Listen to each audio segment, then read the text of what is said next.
সুপ্রিয় দর্শকবৃন্দ, আমরা শুনছিলাম শেরপুরে নাসাবাই নাকি একটা নাসাবাই ফ্যাশন নামে একটা শোরুম, তাই দেখতে আমরা শেরপুরে যাই। আমার সাথে আমাদের তুবা বিনোদনের হোসেন ও মুর্শেদও ছিল।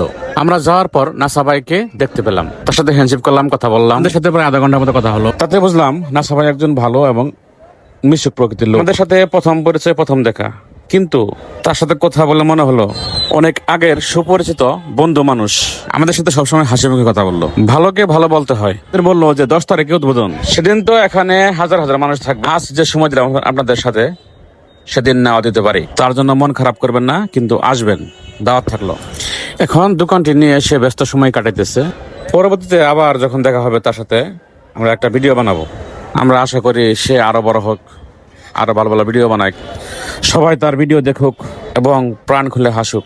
সবশেষে ভাইরাল মানুষটার কাছ থেকে বিদায় নিয়ে আমরা ফিরে আসলাম। সবার সুস্বাস্থ্য ও দীর্ঘায়ু কামনা করি, এই আশা ব্যক্ত করে আমরা তার কাছ থেকে বিদায় নিলাম। এতক্ষণ কষ্ট করে আমাদের ভিডিওটা দেখার জন্য সবাইকে ধন্যবাদ। আসসালামু আলাইকুম। আমার মনে খুশি